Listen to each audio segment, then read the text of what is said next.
Quelques jours après le lancement de l'opération spéciale, entre guillemets, lancée par la Russie en Ukraine, les pays occidentaux ont pris des sanctions, essentiellement économiques, contre la Russie de Poutine. Et pas des moindres, ces sanctions, puisqu'il y a eu l'interdiction d'acheter en direct du pétrole et du gaz russe, et même l'expulsion de plusieurs banques russes du réseau d'échange interbancaire SWIFT. Et pourtant, les chiffres récents montrent que le PIB de la Russie va enregistrer une hausse de 1,5 à 3% en 2023, une situation économique paradoxale, sanctions sans effet visiblement. Pour tenter de comprendre, je reçois l'économiste Jacques Sapir. Vous êtes directeur d'études à l'EHESS, l'École des hautes études en sciences sociales, et directeur du Centre d'études des modes d'industrialisation. Jacques Sapir, bonjour. Vous êtes Bonjour. un spécialiste de l'économie russe et même de l'Union soviétique, Oui, tout puisque à vous avez fait. commencé tôt. Absolument. Et donc, votre point de vue sur ce maintien de l'économie russe malgré la guerre, malgré les sanctions économiques occidentales, est précieux. On va y revenir parce que vous travaillez aussi sur l'industrie, la réindustrialisation et la démondialisation, qui est un terme qui commence à être un peu à la mode, et évidemment des sujets qui sont en lien avec la souveraineté industrielle. Et vous avez publié récemment un livre aux éditions Godefroy sur un thème qui semble faire la synthèse de l'ensemble de vos sujets, le grand retour de la planification. Point d'interrogation, ce n'est pas une affirmation. Jacques Sapir, question un peu brutale, mais comment expliquez-vous ce maintien de l'économie russe malgré les sanctions? Alors, il faut d'abord commencer par dire que l'économie russe a été impactée par les sanctions, en particulier au deuxième trimestre de 2022, donc l'année dernière, encore au troisième trimestre de 2022, mais que cet impact a été bien moindre que ce qu'avaient anticipé les dirigeants occidentaux, et pour une raison très simple, c'est que la Russie n'a jamais été coupée du commerce extérieur. Alors, elle a toujours pu exporter. L'Union européenne, d'ailleurs, a continué à lui acheter du gaz et du pétrole parce qu'on ne coupe pas, d'une certaine manière, des relations qui étaient aussi étroites et aussi importantes en quelques semaines. Et puis, il y a d'autres pays qui se sont substitués aux pays de l'Union européenne sur ces marchés, en particulier la Chine. Alors, il faut savoir qu'aujourd'hui, la Russie exporte en gaz par gazoduc l'équivalent de ce qu'elle exporte vers l'Union européenne, parce qu'elle continue d'exporter du gaz vers l'Union européenne, et en plus, elle a largement développé le gaz liquéfié, le GNL. Bon, l'Inde, aussi gros acheteur de GNL, gros acheteur de pétrole. Donc, pour ce qui est des exportations, il y a une baisse d'environ 4 à 5% du volume des exportations, qui a d'ailleurs été largement compensée par la hausse des prix au deuxième semestre de 2022, puisqu'on sait que les prix de l'énergie, à ce moment-là, sont montés très haut. Et puis, la Russie a pu... Donc en valeur, en fait, ça ne change rien. En valeur, ça a très peu changé. Ça a très peu changé. Il y a même si vous voulez, le troisième et le quatrième trimestre de 2022 enregistrent des excédents de balance des paiements qui sont considérables, et tout à fait, et qui sont anormaux, hein, si vous voulez. L'autre chose importante, c'est que la Russie a toujours pu continuer à importer. Alors, bien sûr, elle a dû trouver des schémas de contournement par rapport aux sanctions, mais aujourd'hui, si vous voulez, en valeur et en valeur constante, parce qu'il y a une inflation mondiale hein, dont il faut tenir compte, le niveau des importations russes est au niveau de ce qu'il était au premier trimestre de 2022. Donc voilà, ça veut dire qu'elle a, d'une certaine manière, étalé le choc. En termes de qualité, sur toutes les machines électroniques ou les composants électroniques, non seulement la Russie peut, si vous voulez, peut compter sur la Chine, mais il y a d'autres pays qui sont des producteurs de puces. Par exemple, la Malaisie. Très peu de gens savent en France que la Malaisie est le 6e producteur mondial, même plus, je crois qu'il est le 5e ou 4e producteur mondial de puces électroniques. Or, la Malaisie achetait des matières premières et des gaz, puisque on sait que les puces électroniques doivent être faites en atmosphère stérile, à la Russie. La Russie leur a dit, si vous voulez qu'on continue de vous vendre nos gaz, il faut que vous continuiez de nous vendre nos puces. Et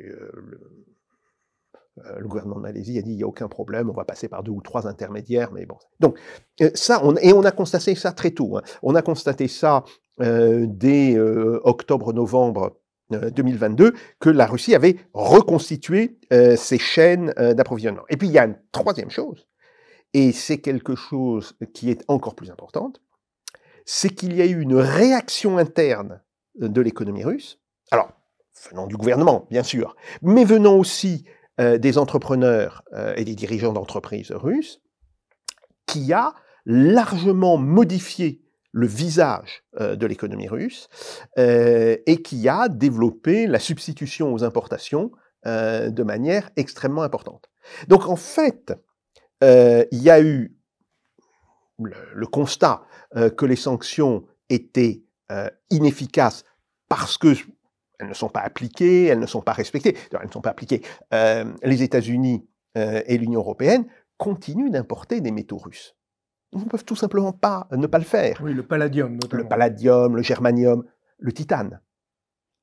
Sans la vente par la Russie des éponges de titane, il n'y a plus d'industrie aéronautique aux États-Unis et en Union européenne. Bon, donc il y a ça qui se passe, le fait que la Russie a trouvé de nouveaux clients et de nouveaux fournisseurs, mais surtout, et c'est le point le plus important, le fait que le modèle économique russe a changé. Je pense que le gouvernement a plutôt suivi le mouvement qu'il ne l'a impulsé. C'est la résilience des Russes, pour dire un mot à la mode. Oui, tout à fait, mais c'est une résilience des dirigeants privés. Si vous voulez, des entrepreneurs, des patrons de petites et moyennes entreprises, des ingénieurs. Bon, tout cela montre d'abord que l'économie russe était extrêmement vivante avant 2022, et ça c'est quelque chose qui a été largement sous-estimé, et qu'elle a réagi de manière extrêmement rapide, qu'elle s'est adaptée à cette nouvelle situation. Oui, parce que nous, ce qu'on a vu depuis l'Europe, c'est des fermetures de grandes chaînes américaines. On a eu l'impression que vraiment on leur coupait les vivres du jour au lendemain, quoi. Oui, alors certaines de ces entreprises qui ont quitté la Russie ont été remplacées par des entreprises russes. Le cas archétypal, bon, d'accord, c'est de l'anecdote, c'est McDonald's. Hein, bon.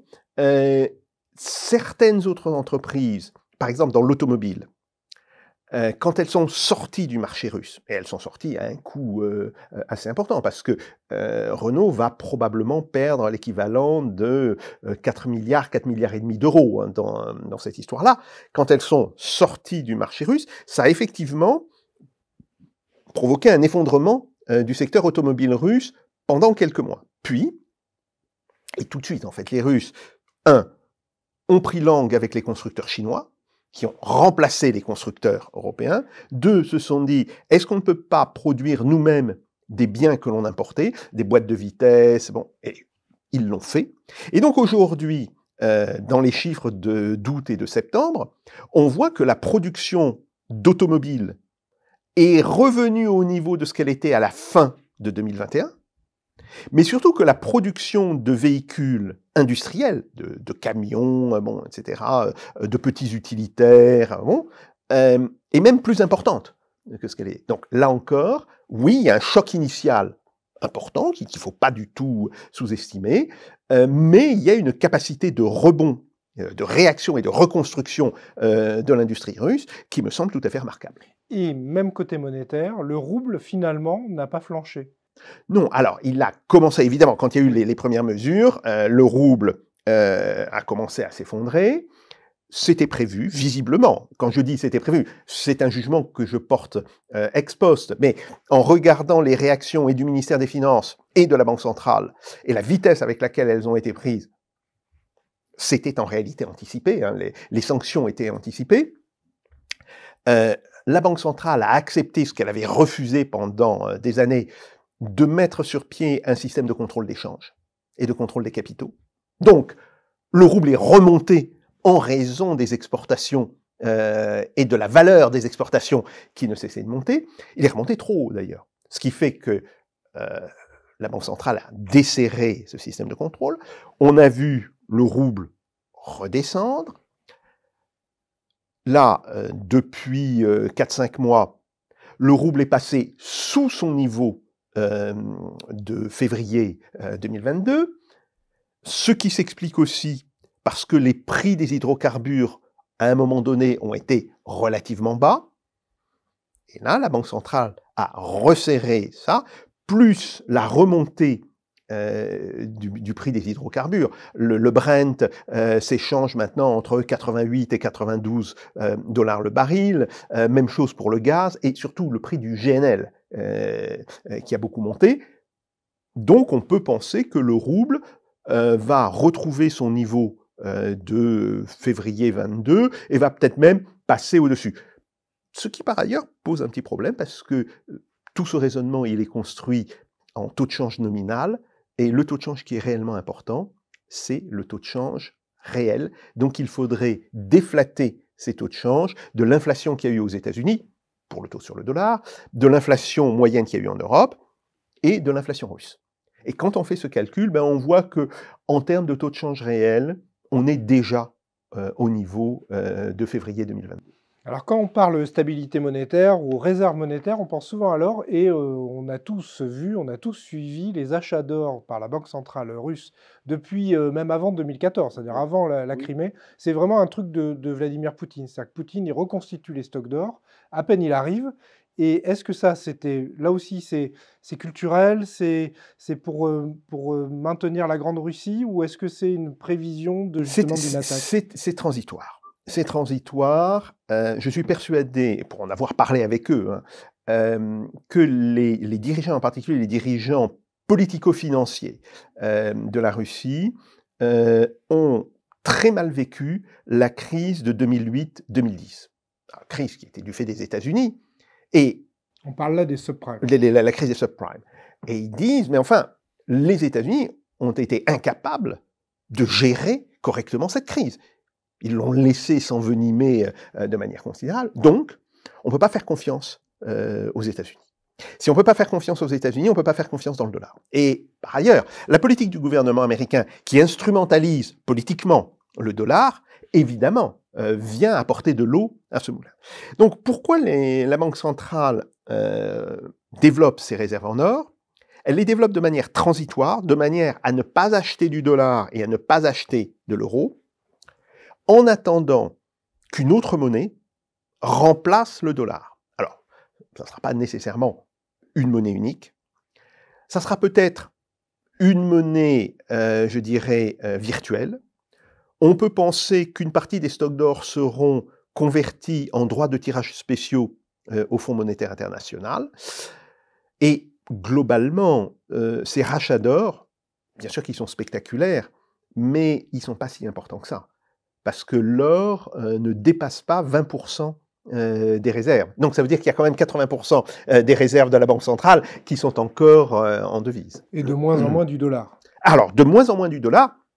Le point important étant que pour les transactions à Moscou, c'est-à-dire que ce soit les transactions de change, mais aussi même les transactions financières réelles, le marché des obligations, le yuan, le renminbi convertible, a pris une place considérable. Il représentait à peu près 5 ou 6% du volume des transactions. Aujourd'hui, il représente à peu près 45%. Donc, il y a bien, pour le coup, une dédollarisation de la place de Moscou et un basculement vers le yuan et vers d'autres petites monnaies, bon, pas si petites que ça, comme la roupie, par exemple, qui commence à jouer un rôle assez important. C'est ce qu'on a vu cet été, au mois d'août, avec la conférence des BRICS, où justement les Russes, par un certain nombre de médias, ont commencé à parler de monnaie BRICS en or, enfin basée sur l'or.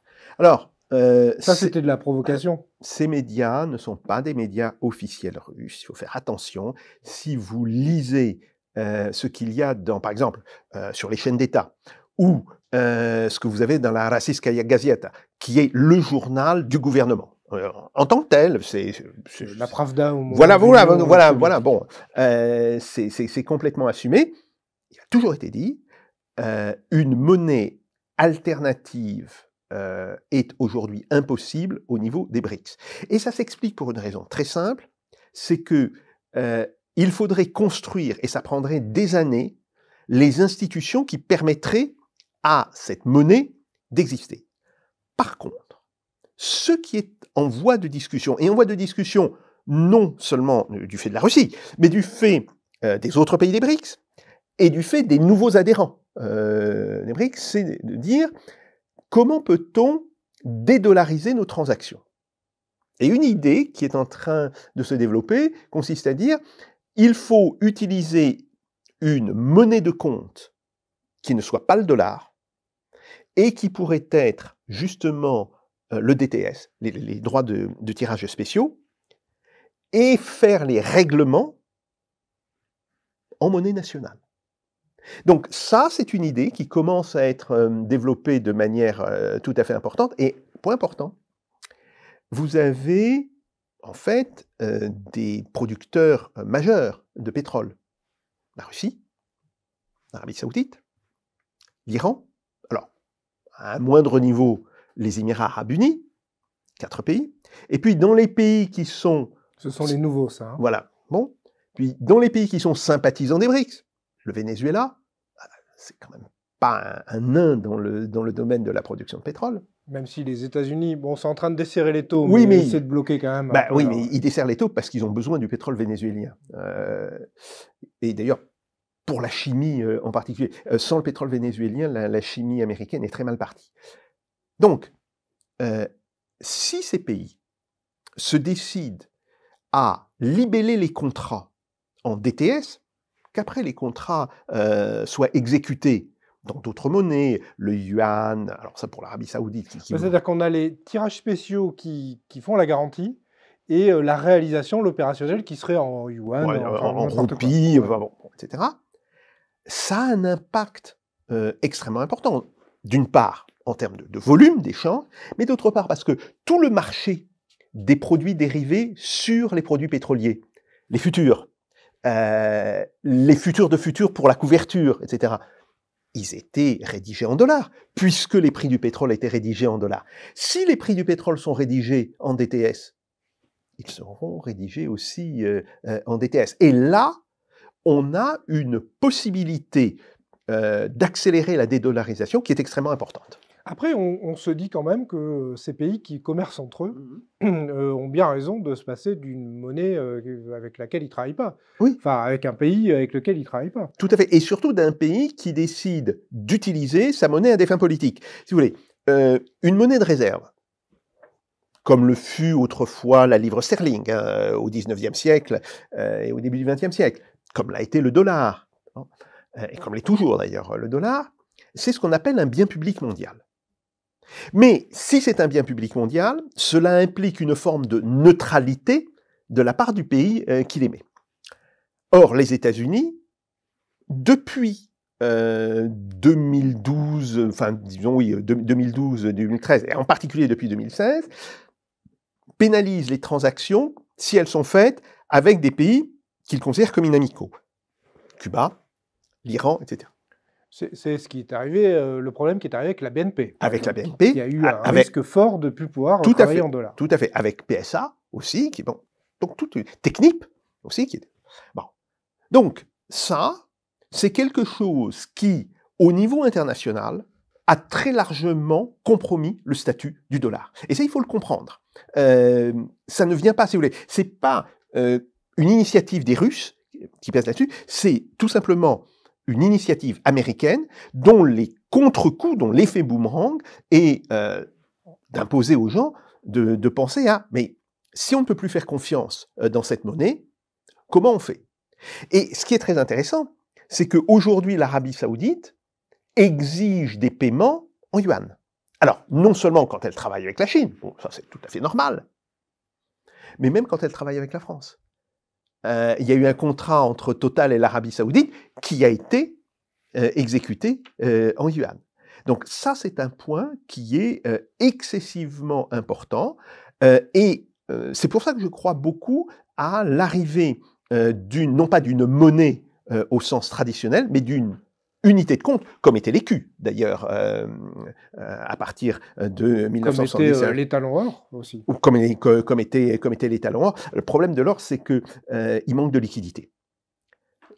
Jusqu'au jour où on arrive à le numériser, à le digitaliser. Oui, mais si vous voulez, même digitalisé, il repose sur une base de production, et cette base de production évolue beaucoup trop lentement par rapport aux besoins de liquidité. Donc je pense beaucoup plus qu'on aura un écu, enfin, forme d'écu au niveau des pays des BRICS, et que cela commencera par le marché des hydrocarbures pour s'étendre après progressivement. Ben, évidemment, on voit ça peut s'étendre sur le marché des céréales, des engrais.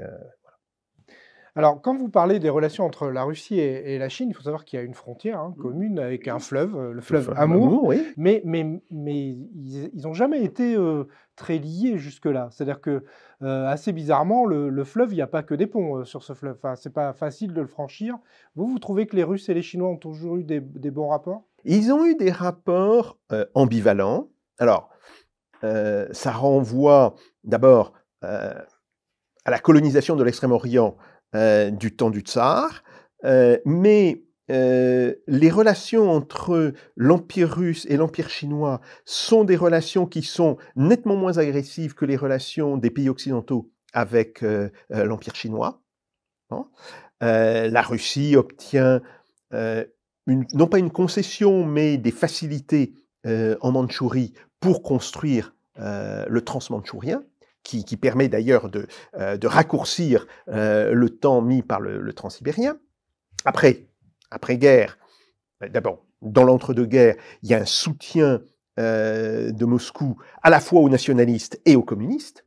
Ce qui est intéressant, hein, c'est que les deux ont reçu une aide de Moscou. Quand les communistes prennent le pouvoir, il y a d'abord une période de très grande amitié, pas dépourvue par ailleurs d'arrière-pensée de part et d'autre, puis une période de conflit, en particulier à partir de 68-69, quand on a le schisme sino-soviétique, conflit qui commence à se calmer dès avant la perestroïka, et que Gorbatchev va, d'une certaine manière, régler. Le point important, c'est que c'est sous Gorbatchev, en 1991, qu'ont été échangées entre les deux capitales les cartes de délimitation des frontières, qui n'avaient jamais été échangées avant.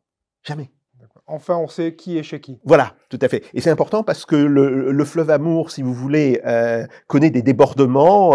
Bon, donc ils ont tracé une ligne géométrique. Bon, pour dire, voilà, puis si le fleuve Amour, il passe d'un côté, il sera plutôt russe, il passe de l'autre côté, il sera plutôt chinois, mais on s'en tient à cette ligne. À partir de là, il y a eu un développement des relations avec la Chine qui n'a cessé de monter en puissance.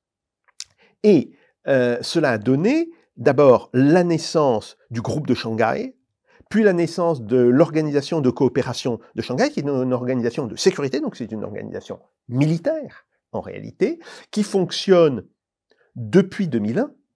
Oui, ce n'est pas que du commerce et du business. Ce n'est pas que du commerce et du business, mais il y a eu aussi, bien entendu, le développement du commerce et du business à travers les BRICS, là aussi, qui sont au départ une alliance russo-chinoise étendue à d'autres pays. Et aujourd'hui, de par la force des choses, des sanctions, évidemment, l'économie russe est très largement tournée vers l'économie chinoise, et réciproquement. L'économie chinoise se tourne beaucoup vers l'économie russe, en particulier pour son approvisionnement en énergie. Alors, l'autre enseignement de cette opération spéciale, entre guillemets, puisque c'est une dénomination russe, hein, oui, donc de guerre en Ukraine, tout à fait. C'est qu'on s'est aperçu que les champions allemands, ceux qui nous font rêver, qu'on nous donne en exemple en France depuis des décennies, l'industrie allemande qui marche si bien, en fait était dopée au gaz russe bon marché. Et le jour où le gaz russe n'a plus été bon marché, voire n'est plus arrivé, l'industrie allemande s'est retrouvée un peu raplapla. Oui, tout à fait. Alors d'abord, il faut savoir que l'énergie est une matière première indispensable à l'industrie, pas seulement pour le chauffage, le fonctionnement des usines, mais aussi parce que le gaz ou le pétrole sont utilisés en produits dérivés. Il y a une grosse partie de la chimie qui dépend du gaz, une autre partie qui dépend du pétrole. Donc voilà, c'est vraiment un point qui est tout à fait essentiel. Oui, parce qu'on parle très souvent de production électrique, oui. Mais le gaz et le pétrole à l'état brut, pas qui se transforment en électricité, c'est aussi très important pour l'industrie. Tout à fait, c'est un point fondamental. Alors, les dirigeants allemands avaient pensé contrer l'avantage que donnait le système nucléaire à la France par des accords avec la Russie, leur permettant d'avoir eux aussi une énergie à bon marché. Et quand il y a les sanctions, d'ailleurs au départ, le gouvernement allemand est assez réticent pour faire ça. Bon. Puis il est d'une certaine manière contraint de... Oui, il y a un peu de tergiversation pendant 15 jours, 3 semaines, voilà, effectivement. Bon. Et puis après, il est obligé de prendre des sanctions. Ben, il se pose la question de savoir comment va-t-on fonctionner. Alors, on le voit bien, aujourd'hui, le PIB allemand recule. Oui, l'Allemagne est en récession, en fait. Ils sont tout à fait. Plusieurs trimestres, Tout à fait. Tout à fait. Il y aura un troisième trimestre. Les PMI sont largement sous 50. L'indice de l'Institut de Kiel de l'IFO est aussi sous 100. Lui c'est la base est 100, la base n'est pas 50. Bon, donc voilà, elle est en récession. Et pourtant, elle continue d'importer du gaz russe et du pétrole russe. Le pétrole russe via l'Inde et du gaz. D'abord, il y a 2 gazoducs qui continuent de fonctionner. Il y a Fraternité et Amitié. Hein, et puis, ils achètent du GNL. Et ce GNL, soit il vient directement de Russie, soit il a été rebadgé après un arrêt dans un port indien, et il est vendu comme GNL indien. Donc bon. Il ne vient pas des États-Unis à base de gaz de schiste, parce qu'on a beaucoup lu ça quand même. Il vient un petit peu des États-Unis, mais encore maintenant, pratiquement 60% de l'énergie allemande, enfin de l'énergie en hydrocarbures, vient de Russie, directement ou indirectement. Alors, mais plus cher. Bien sûr, et c'est ça le problème. Car si on fait la comparaison entre le coût du mètre cube de gaz venant par Nord Stream, donc quand il arrive en Allemagne, et le coût du mètre cube de gaz venant par GNL, mais qu'il faut déliquéfier. Alors d'abord, il a fallu le liquéfier au départ, puis il faut le déliquéfier. Hein, eh bien, on a une augmentation de 30 à 40%. Voilà. Ce qui fait que aujourd'hui, l'industrie allemande est prise en tenaille entre cette situation, qui lui impose une montée de ses coûts de manière extrêmement importante, aggravée par des décisions stratégiques comme le basculement vers la voiture électrique, alors que les industriels allemands disent on n'est pas prêt, on ne peut pas le faire immédiatement. Passons. Oui, enfin, ils sont victimes du Dieselgate quand même aussi. Tout à fait. Il y a aussi ce petit oui, majeur. Voilà, il n'avait pas été très propre sur cette question-là. Et la question monétaire. Car ce qui serait logique, puisque l'Europe est confrontée à une hausse de ses coûts de production à cause de la hausse des prix de l'énergie, serait que l'euro se déprécie, que l'euro passe sous la parité avec le dollar et qu'on ait peut-être qu'on soit à, je ne sais pas moi, à 0,90, voire 0,85, comme on l'avait été au moment d'ailleurs de la mise en place de l'euro. Il faut rappeler que l'euro était passé très largement sous la parité.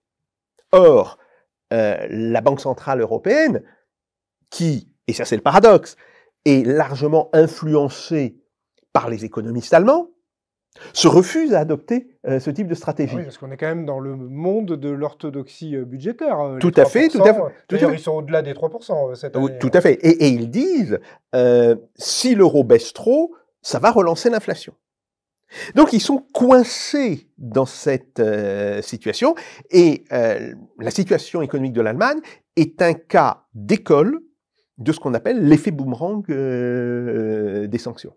Alors c'est très intéressant parce que vous parlez aussi beaucoup de réindustrialisation, et là on a l'exemple allemand qui ne nous donne pas envie de réindustrialiser. Et vous parlez aussi de souveraineté, c'est ce que vous êtes en train de commencer à dire là, quand vous parlez de l'euro.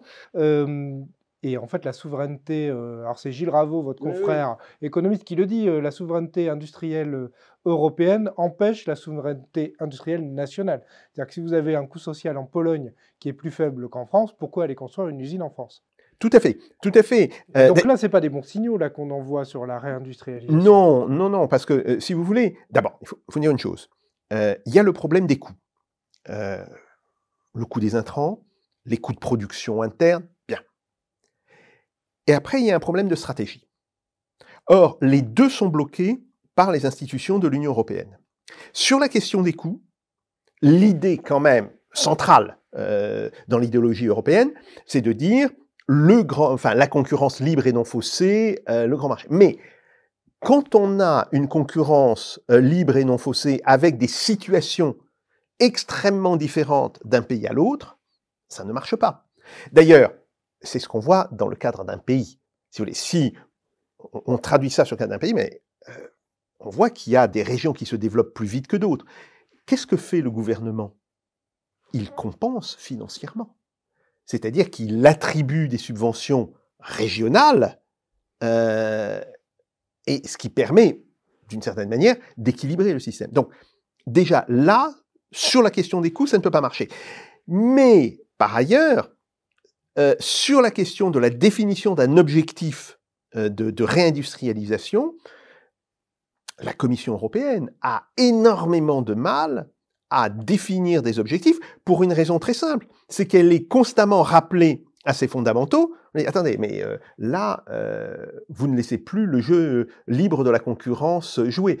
Eh bien oui, mais il faudrait... Bon. On a bien vu qu'il y avait une sorte de changement de paradigme avec l'Union européenne. Alors ça a commencé par le numérique, Oui. Où on commence à s'intéresser aux citoyens européens. Tout à fait. Alors qu'avant, on s'intéressait surtout aux économies libres, à la libre circulation des données. Là, avec le RGPD, qui est le grand règlement numérique qui a été réactualisé, on s'aperçoit que la Commission européenne a complètement changé de discours. C'est-à-dire que je m'intéresse à mes citoyens.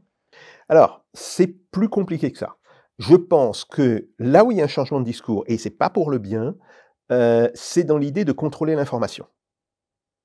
En ce qui concerne la dimension industrielle, on doit considérer que l'économie numérique est aussi une industrie, avec la production des ordinateurs, avec la production des softwares par ailleurs. Bon.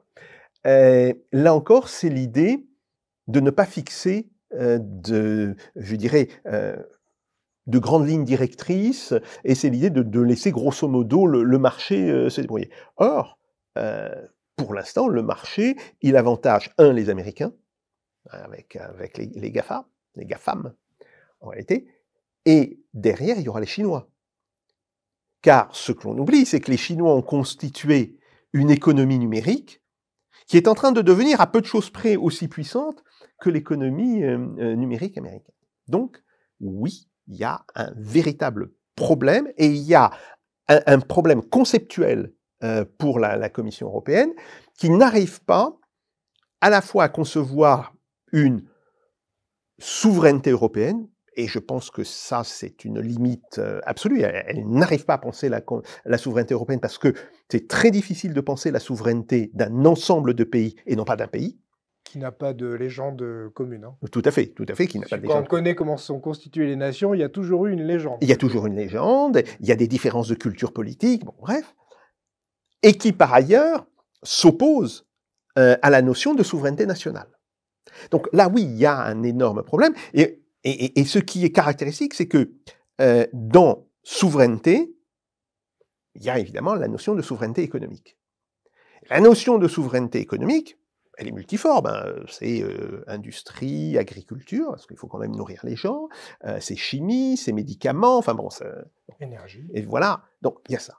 Or, en même temps qu'il y a ce blocage au niveau de l'Union européenne, il y a une prise de conscience des gens dans les pays de la centralité de la notion de souveraineté. Et ça ne date pas de la guerre, si vous voulez, ça ne date pas de la guerre entre la Russie et l'Ukraine. C'est quelque chose qui avait commencé même avant la crise de la Covid, puisqu'on voyait à ce moment-là monter les mesures protectionnistes, mesures non tarifaires au départ, puis mesures tarifaires, et évidemment, il y a eu cette prise de conscience massive au moment de la crise de la Covid. Si vous voulez, ce qui est très frappant, c'est que le discours, par exemple en France, bascule. Avant, disons en 2019, parler de souveraineté, c'est un gros mot, et puis en septembre-octobre 2020, tous les dirigeants, notre président le premier, ne cessent d'utiliser le terme de souveraineté. Donc il y a vraiment là eu un basculement, qui en réalité avait commencé avant, mais qui devient de plus en plus important. Et je signale que les responsables du Fonds monétaire international et de la Banque mondiale ont considéré en 2021 que la crise de la Covid, alors l'expression est intéressante, avait été le dernier clou dans le cercueil de la mondialisation. Mais si on réfléchit bien, si on parle d'un dernier clou, il y en avait eu d'autres avant. Et donc, ça veut dire qu'ils ont parfaitement conscience que le phénomène de la démondialisation a commencé bien avant. Alors, ce qui est très intéressant avec cette crise de la Covid, c'est que non seulement on parle de souveraineté, mais on recommence à parler de plan, et là on en arrive sur votre ouvrage, et donc c'est vrai que là on s'est aperçu que, comme en France on n'avait rien prévu, ou on avait prévu des choses, si on avait prévu qu'il serait facile d'avoir par exemple des masques en 3 jours en provenance de Chine, Oui. Jusqu'au moment où on s'est aperçu que la Chine était fermée. Et effectivement on s'est aussi aperçu que les militaires, par exemple en France, avaient eux des masques. Oui. C'est-à-dire qu'eux, ils avaient conservé leur petit réflexe de planification, d'organisation. Et ce que vous expliquez extrêmement bien dans votre ouvrage, c'est que la planification, c'est au départ de la planification de guerre ou de la planification d'urgence. Tout à fait. C'est comme ça que ça naît. Tout à fait. Et puis après, c'est un problème de vision stratégique. Et donc là, sur la Covid, on s'aperçoit qu'en fait, on n'avait plus de planification, notamment pour le risque sanitaire. À leur corps défendant, c'est une pandémie inimaginable quand même. Donc est-ce que la planification aurait pu imaginer? Ah bah si, elle était imaginable. J'ai un collègue à l'école des hautes études qui est mort il y a un an, oui à peu près un peu plus d'un an, Marc Ferraud, qui est un très grand historien, qui avait écrit, il y a de ça 20 ans, Le grand retour des épidémies mondiales. Et il disait, même si pour l'instant aucune épidémie ne nous a frappés, il est inévitable qu'il y en ait à cause de la circulation des hommes. Il montrait très bien pourquoi. Et puis il disait, bon, de toutes les manières, on a constamment des risques sanitaires qui apparaissent. Bon. Donc, oui, cette épidémie, elle était prévisible. Alors, non pas quant à la structure même du virus. Bon, ça aurait pu être un autre virus. Mais l'idée d'une épidémie mondiale était parfaitement prévisible. Avec la fermeture de l'usine mondiale. Mais oui, parce qu'à partir du moment où il y a une épidémie, la seule manière de lutter contre cette épidémie, tant qu'on n'a pas des médicaments, c'est de bloquer les flux. Et on sait ce que coûte le fait de ne pas les bloquer. J'ai rappelé dans un autre ouvrage ce qui s'était passé au XVIIIe siècle à Marseille, quand un bateau arrive de Syrie, transportant des bons, et il arrive avec le bacille de la peste. Et pour des raisons commerciales, on décide de ne pas le mettre en quarantaine, ou plutôt de lever la quarantaine beaucoup trop vite. D'où la peste de Marseille, qui va tuer quand même pratiquement la moitié de la population de la ville, et qui s'étend sur tout le midi de la France. D'ailleurs, si vous allez en Provence, vous voyez encore les restes du mur de la peste. Qu'est-ce qu'on a fait? Le pouvoir royal a construit un mur pour cantonner les habitants dans la zone contaminée et pour qu'ils ne puissent pas sortir d'un... Donc on sait que c'est la seule manière, tant qu'on n'a pas de médicaments, la seule manière de bloquer la circulation. Voilà. Et donc, si on bloque la circulation, ça veut dire qu'on bloque les produits. Donc, si vous voulez, tout cela était parfaitement prévisible. Après, c'est vrai que, d'une certaine manière, la notion de planification est très liée à la notion de souveraineté. On ne peut pas parler de souveraineté, et donc de souveraineté économique, sans se poser à un moment donné la question de comment va-t-on organiser notre économie nationale, non pas pour être entièrement autosuffisant, on sait bien que l'autarcie n'a pas de sens, mais pour pouvoir s'insérer d'une certaine manière dans le commerce international à 10 ans, 20 ans, 30 ans. Bon. Et cette perte du long terme, cette perte de la vision du long terme, est quelque chose de tout à fait dramatique dans les générations actuelles de dirigeants politiques. Parce qu'en fait, c'est ce que vous notez, c'est que les gens qui ont fait les planifications, alors que ce soit en France ou en Inde, où l'Inde a vraiment été très forte, s'est développée grâce à la planification. Le Japon aussi. Au Japon, en Union soviétique d'ailleurs, plutôt, et au Japon, c'est que ça tient par des dirigeants. Et c'est des dirigeants qui ont une vision, et ça, on n'en aurait plus. C'est-à-dire qu'on est aujourd'hui plutôt à ce qu'on appelle les technos. C'est-à-dire qu'on n'est plus dans l'opérationnel. On n'aurait pas une vision à long terme du pays, des pays? Alors, je m'arrête sur une expression que vous avez utilisée, les technos. Mais il y a un certain nombre de responsables dans les systèmes de planification, que ce soit en France, que ce soit au Japon, que ce soit en Inde, qui étaient des technos. qui en fait étaient des technos. Des hauts fonctionnaires, C'était des polytechniques, voilà, des grandes écoles. D'ailleurs, c'était la suite logique. Tout à fait, tout à fait. Et toute l'école française des économistes ingénieurs ou des ingénieurs économistes est issue de cela. Bon. On retrouve le même phénomène en Inde, où il y a d'ailleurs le premier plan indien a été imaginé par un ingénieur, non pas par un économiste. Hein. Bon. Donc, il y a ça qui est important. Ce qui, je crois, est tout à fait dommageable, c'est le fait que aujourd'hui, il n'y ait plus de vision à moyen et à long terme de la part des politiques. Et ça, c'est un problème extrêmement important. Quand le général de Gaulle décide de créer le commissariat général au plan, et il signe l'acte de création peut-être 10 jours avant de quitter le pouvoir. Hein. C'est quasiment l'un de ses derniers actes politiques. Bon. Il s'appuie sur toute une réflexion en France, mais aussi dans d'autres pays, qui existe depuis le milieu des années 30. Bon. Il a été convaincu du rôle de la planification en économie, en particulier par Mendès France, dont on oublie qu'il aurait dû être le père de la planification. Sauf comme il avait un caractère épouvantable. Un grand monsieur, mais c'était un monsieur... comme on n'a pas voulu accepter sa réforme financière, il a claqué la porte du gouvernement. Et Mendès France parti, la personne qui aurait dû être le premier commissaire général au plan, Georges Boris, qui d'ailleurs avait été le père d'un des projets de planification écrits en 1937-1938, part avec lui.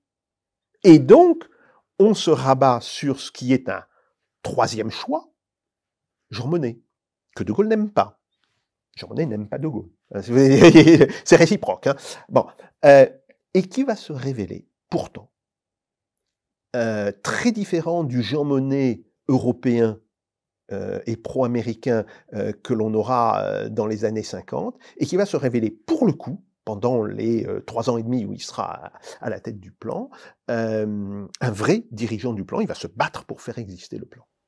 Ce qui est très intéressant dans cette histoire de la planification en France, c'est que le plan commence quand même avec la reconstruction. Et j'ai envie de dire c'était facile.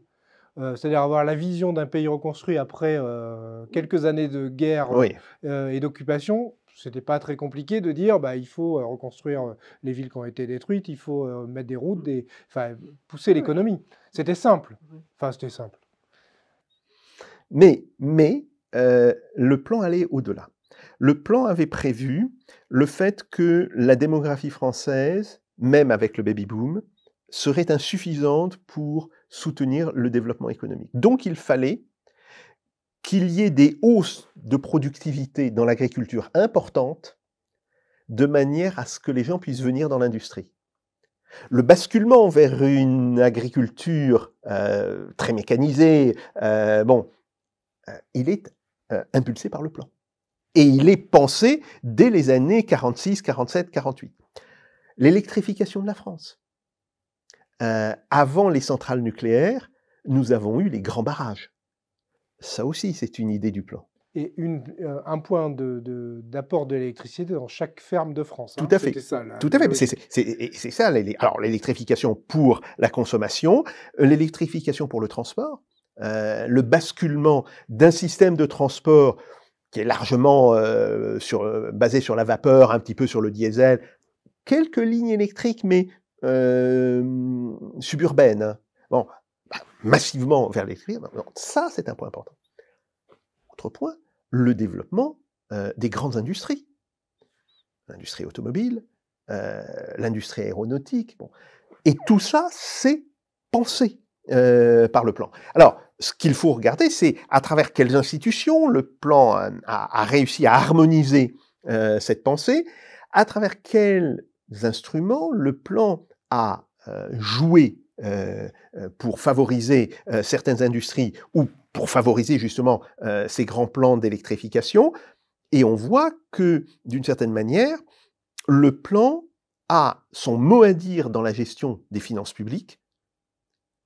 Et ça, évidemment, le ministère des Finances le supporte très, très mal.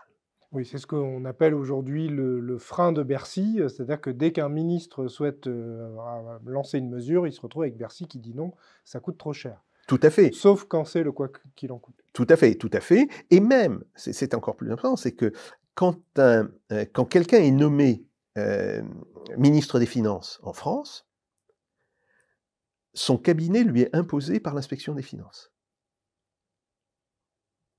Un des responsables d'inspection des finances vient le voir et lui dit voilà la liste des directeurs de cabinet que nous vous proposons. L'administration impose aux politiques. Tout à fait, tout à fait. Et ça, c'est un problème énorme. Alors, aujourd'hui, on se dit que les politiques n'ont pas vu la problématique de l'énergie et donc ont fait arrêter le programme nucléaire alors qu'il aurait fallu le relancer il y a 10 ans. Tout à fait. Est-ce que c'est l'absence de plan qui fait ça?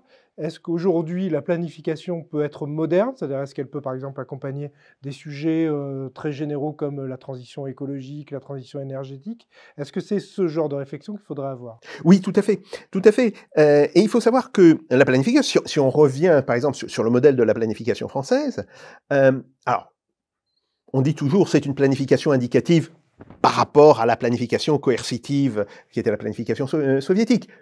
Bon, la planification française est aussi un petit peu coercitive. Hein. Il faut avoir l'honnêteté. Et puis même, tout le monde se met dans les chaussures du dirigeant. C'est-à-dire que oui, on est quand même très... Pas seulement, voilà. Puis pas seulement, si vous voulez. Il y avait normalement toute une série d'instruments, en particulier financiers.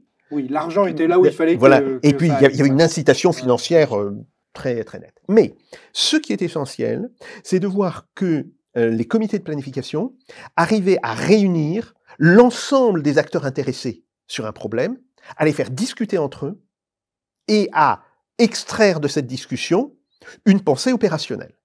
Et ça, c'est extrêmement important, car le plan en France, il a toujours été dans une négociation, alors que ce soit avec les dirigeants d'entreprise, entreprises publiques, mais il n'y a finalement pas tant d'entreprises publiques que ça dans les années 50 et dans les années 60, dirigeants du privé, syndicats. Hein, les syndicats ont été directement ou indirectement beaucoup intégrés, et des grands ingénieurs qui avaient, eux, une pensée relativement construite sur le développement. Alors, c'est par exemple les gens qui entouraient Marcel Boiteux, qui ont vendu au plan, et avec juste raison, la construction des grands barrages. Même si ça avait été... On avait commencé à y réfléchir dès 1937-1938. Hein. Il faut être honnête là-dessus, c'est une réflexion assez longue, mais quand c'est relancé dans l'après-guerre, c'est les gens d'EDF qui viennent dire, voilà, il y a telle et telle rivière ou fleuve qu'il faudrait développer. Bon. Donc, c'est cette idée que le plan peut être un instrument d'harmonisation des points de vue, et des points de vue à la fois des producteurs, des consommateurs, des syndicats, des patrons, etc., vers un objectif. Alors, est-ce que vous restez optimiste? Ce sera ma dernière question sur cette capacité à avoir un instrument qui organise la discussion et l'échange dans un monde où les idées sont extrêmement radicales de part et d'autre, avec une sorte de violence de point de vue qui se répand dans la société. Au niveau mondial, je reste extrêmement optimiste parce qu'il y a beaucoup de pays qui ont compris la nécessité d'avoir un plan. En réalité, l'Inde n'a jamais cessé complètement d'avoir un plan. Le Japon réfléchit à recréer des organes de planification. La Chine a réussi en douceur, et c'était tout à fait extraordinaire. Je ne connais pas assez le chinois, pour ça que je n'ai pas traité de la Chine dans ce livre, parce qu'il faut lire les sources primaires. Mais ils sont passés d'un mode de planification soviétique à un mode de planification à la française, en 20 ans. Les nouvelles routes de la soie. Tout à fait. Et ça, si vous voulez, c'est tout à fait remarquable. La Russie est en train de penser son mode de planification. Bon, donc, si vous voulez, au niveau mondial, ça me semble évident. Et en particulier à cause des problèmes de l'écologie. Il va falloir planifier la transition énergétique qui se fera sur 30 ou 40 ans, hein, mais il va falloir la planifier. Au niveau de la France, je pense que nous avons tout pour penser et construire cette planification en France, sauf la volonté politique. Et donc, soit ces dirigeants politiques s'en vont et sont remplacés par d'autres, ce qui serait normal dans une démocratie, soit ils arrivent à verrouiller le système, et à ce moment-là, on peut avoir des grands doutes sur la capacité de l'économie française, en tant qu'économie nationale, à survivre. Jacques Sapir, merci beaucoup pour tous ces éléments. Je rappelle le titre de votre ouvrage, Le grand retour de la planification, point d'interrogation, aux éditions Godefroy. Un entretien extrêmement intéressant parce qu'effectivement, on se rend compte que la planification, je vous l'ai dit au début, moi je vois ça comme un truc des années 70 avec des bâtiments avec des moquettes marron au mur. En fait, c'est très moderne, visiblement c'est très moderne, donc on va attendre les quelques années qui viennent pour voir si en France, la planification arrive à nous accompagner dans le basculement de ce monde vers notamment la transition énergétique. Merci à tous d'avoir suivi cette vidéo jusqu'au bout. J'en profite pour remercier la chronique Agora, partenaire de cet événement, qui nous a hébergés dans ses studios. Nous vous invitons à télécharger gratuitement leur dernier rapport, la meilleure alternative à la monnaie classique en temps d'inflation. Le lien est juste en dessous dans la description de cette vidéo. Enfin, si vous souhaitez investir dans les métaux précieux, je vous invite aussi à découvrir la solution docoffre.com. À très vite.